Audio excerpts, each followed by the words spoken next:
bagaimana dunia farmasi, khususnya obat-obatan ya.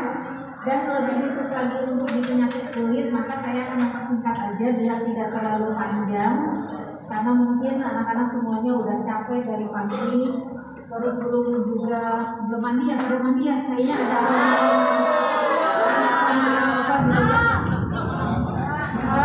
saya akan menyampaikan hanya 3 poin saja. 3 poin dalam satu faktor keberhasilan pengobatan pasien, yaitu dalam hal ini adalah anak-anak santri di yang belum kurang 7 ini. Hanya 3 faktornya. Kalian mau sembuh semua kan? Faktor yang pertama adalah faktor dari pasien itu sendiri. Dari di dalam diri kalian sendiri. Bagaimana ketika kalian merasakan bahwa di dalam tubuh kalian ada satu ketidaknyamanan, baik itu mungkin pusing, demam, atau ada keluhan lain, apalagi sekarang menurutnya adalah penyakit kulit ya. Nah, faktor dari pasien itu sendiri adalah bagaimana kalian mensugesti. Ngerti nggak sugesti itu apa? Sugesti itu adalah memberikan afirmasi positif kepada tubuh kita. Ketika kita merasa pusing, bismillahirrahmanirrahim, saya kuat, saya bisa, saya pasti sembuh, saya pasti sehat. Jadi sebetulnya betul kata Mama Fadil tadi bahwa kita tidak mengkonsumsi obat kita bisa sembuh, atau bahkan kita minum air putih aja. Bismillahirrahmanirrahim, semoga air putih yang saya minum ini bisa menyehatkan saya kembali. Itu bisa sembuh asal kalian punya motivasi di dalam diri kalian sendiri bahwa kalian akan sembuh. Itu faktor yang pertama. Yang kedua adalah faktor lingkungan.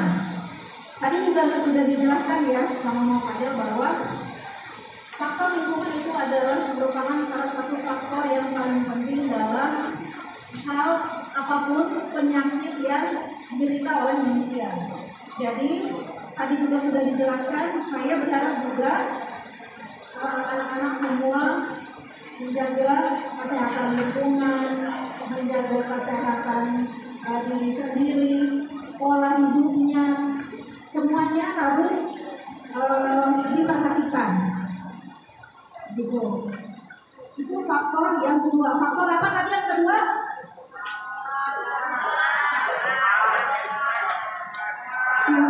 Tadi 2.500 peserta ya tadi. Yang jawab cuma 150. Yang faktor pertama apa tadi?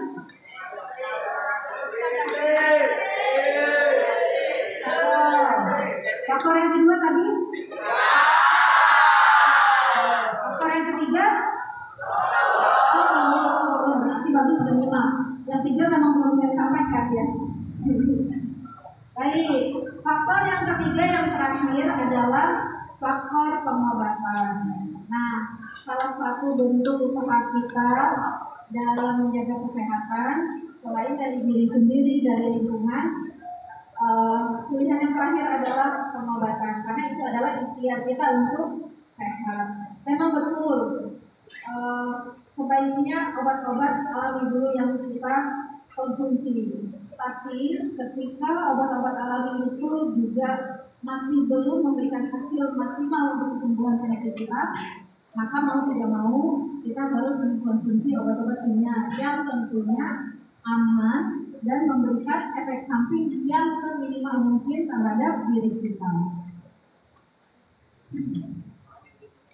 Nah, bagaimana faktor pengobatan itu sendiri? Tentunya pasien itu sendiri harus mematuhi instruksi dari terapi obat tersebut. Jadi tadi kan semuanya sudah berobat ya. Ada yang nggak berobat sama sekali hari ini? Nggak ada kan? Semuanya sudah berobat walaupun tidak ada keluar tapi tetap mendapatkan vitamin.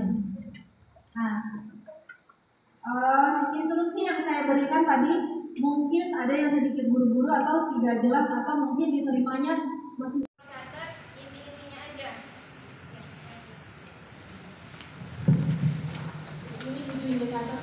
pesantren boleh dicatat inti-intinya saja.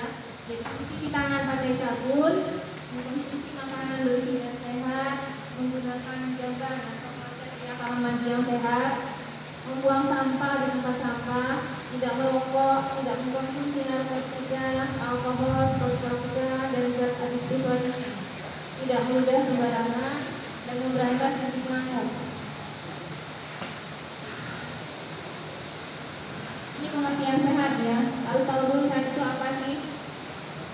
Sehat itu adalah keadaan utuh, fisik, jasmani, mental, dan sosial. Jadi bukan hanya suatu keadaan yang bebas dari penyakit, ya, cacat ataupun kelemahan. Menurut Undang-Undang Kesehatan Nomor 36 Tahun 2009, definisi sehat adalah keadaan sehat baik secara fisik, mental, spiritual maupun sosial yang memungkinkan setiap orang untuk hidup produktif secara sosial dan ekonomi. Ini definisi sakit ya. Sakit pada umumnya didefinisikan sebagai suatu kondisi yang tidak normal. Jadi perasaan tidak nyaman dalam diri kamu punya perasaan tidak enak, gitu kan? Itu namanya udah sakit. Menurut Solita Sarwono ini adalah sosiologi kesehatan ya. Dia mengatakan bahwa sakit itu adalah suatu keadaan yang kurang nyaman yang dirasakan individu dan dapat menghambat aktivitasnya untuk baik itu secara fisik, mental, sehingga dia tidak bisa menjalankan fungsinya sebagai seorang individu, sebagai seorang manusia. Penyakit adalah istilah medis yang didefinisikan sebagai gangguan. Jadi ada sakit yang didefinisikan sebagai gangguan fungsi tubuh yang mengakibatkan menurunnya kapasitas seseorang. Ya, jadi ada yang namanya segitiga epidemiologi. Segitiga inilah yang membuat menimbulkan suatu adanya penyakit. Jadi ada host, ada agent, ada environment ya. Jadi ada penjamu, ada agen, ada lingkungan. Ya, host atau penjamu itu adalah manusia itu sendiri. Ini ada 11 komponen ya. Jadi si penjamu, si manusia ini yang dapat memunculkan adanya satu penyakit, antara lain usia, jenis kelamin, ras, suku, genetika, status gizi, bentuk anatomi tubuh, kondisi fisiologis tubuh, kondisi imunitas dan respon imunitas tubuh. Tiap-tiap kita ini punya daya tahan tubuh berbeda-beda ya. Adanya kemampuan interaksi antara host dan agen, adanya riwayat penyakit sebelumnya, dan adanya gaya hidup dan kehidupan sosial.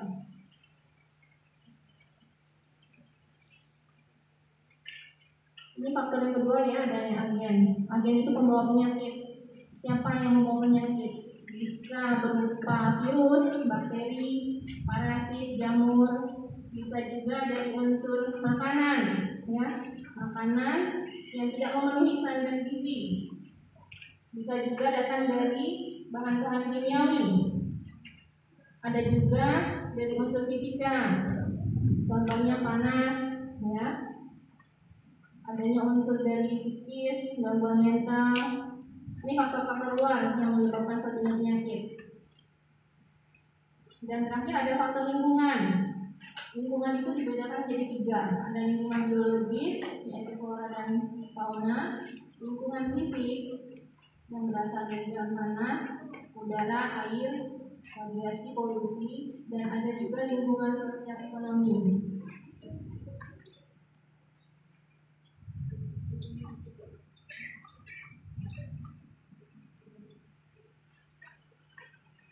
Nih, ada yang bilang katanya kalau sehat itu kita bebas, gitu ya. Ada yang bilang kalau udah sakit, aduh beban deh, penderitaan deh buat ibu, gitu ya. Tapi anggapan itu tidak benar. Kenapa? Karena Allah Subhanahu Wa Taala sudah memberikan kita ada sehat, ada sakit, ya kan? Jadi sakit ini adalah menurut sakit ini adalah pemberian dari Allah. Jadi kalau tidak mau kita harus syukuri juga. Kita terima dulu. Ya Allah, saya ridho, saya sakit, gitu ya. Seperti sabdanya Rasulullah SAW, Tidak ada seorang muslim pun yang tertusuk luli atau yang lebih dari itu, melainkan ditulis untuknya 1 derajat dan dihapus darinya 1 kesalahan. Jadi kalau kalian lagi sakit nih, tapi kalian ikhlas, itu insya Allah dosa-dosa kalian dihapus. Makanya kalau lagi sakit nggak boleh kesel, ya. Diterima aja, istighfar banyak-banyak, terus ikhtiar mencari pengobatan.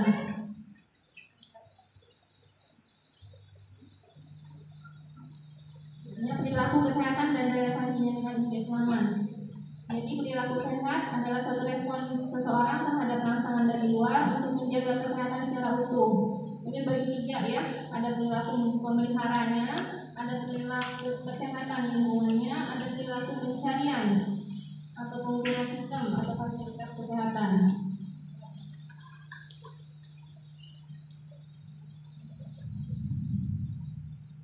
Perilaku pemeliharaan kesehatan ini meliputi ya kebersihan diri, kebersihan dari kita sendiri, mandi, wudhu, mencuci tangan, menyikat gigi, merawat kuku dan rambut, adanya pola makan.